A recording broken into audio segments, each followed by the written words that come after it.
ఏదైతే ఇవాళ కాంగ్రెస్ పార్టీ రాహుల్ గాంధీ యొక్క దొంగ పర్యటన అంటే దొంగచాటుగా ఎక్కడైతే ఎలక్షన్స్ టైంలో డిక్లరేషన్ రైతు డిక్లరేషన్ ప్రతి ఒక్కట 420 హామీలన్నీ కూడా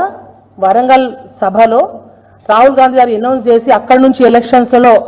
ప్రజలందరినీ కూడా నమ్మబలికి ఇవాళ ప్రభుత్వం వచ్చిన తర్వాత ఇవాళ వరంగల్లో అంటే మీకు తెలుసు అసెంబ్లీ అయినా పార్లమెంట్లో అయినా రేపటి క్వశ్చన్స్ కానీ లేకపోతే బిజినెస్ ఉన్నా ఏదున్నా ఒక్క రోజు ముందే అన్ని నిర్ణయం చేసుకొని పెట్టుకుంటారు. కానీ వాళ్ళు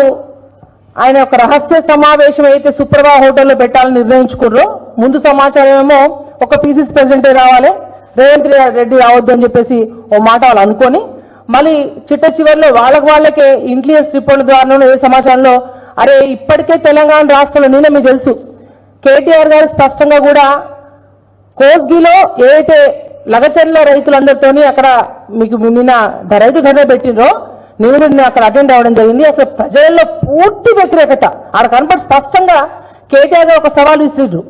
మీరు రాజీనామా చేయండి 50,000 కంటే బీఆర్ఎస్ 50,000తో మా అభ్యర్థి గెలుస్తాడు అనౌన్స్ చేసినప్పుడు అక్కడ ప్రజల్లో వచ్చిన కసి అక్కడ ఉన్న వ్యతిరేకత చూస్తే 100కు 100% రాహుల్ గాంధీకి అర్థమై ఉంటుంది. ఏంటంటే రేవంత్ రెడ్డి గారి సొంత నియోజకవర్గంలో గంత వ్యతిరేకత ఉందంటే ఇవాళ తెలంగాణ రాష్ట్రంలో ప్రతి చోట కూడా రైతుల పక్షాన కావచ్చు, మహిళల పక్షాన కావచ్చు, ఇవాళ అమ్మల అయ్యల యొక్క పెన్షన్ల విషయంలో కావచ్చు, మా ఆడబిడ్డల యొక్క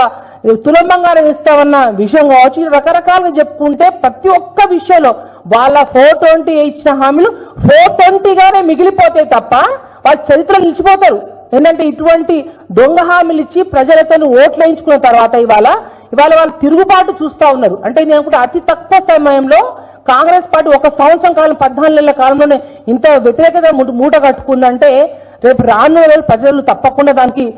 చెప్తారు. మేము ఇవాళ బీఆర్ఎస్ పార్టీ తరఫున కూడా వాళ్ళ కాంగ్రెస్ పార్టీ భయపడే రాహుల్ గాంధీ యొక్క పర్యటన అంటే ఇవాళ ప్రభుత్వం ఉండి కూడా వాళ్ళు కలిసి ఒక సమావేశం పెట్టుకోలేని దుస్థితి ఉంది కాబట్టి ఇవాళ ప్రజల తిరుగుబాటు చూసే ఇవాళ రాహుల్ గాంధీ యొక్క పర్యటన రద్దయిందని చెప్పి మేము నమ్ముతా ఉన్నాం ఇవాళ.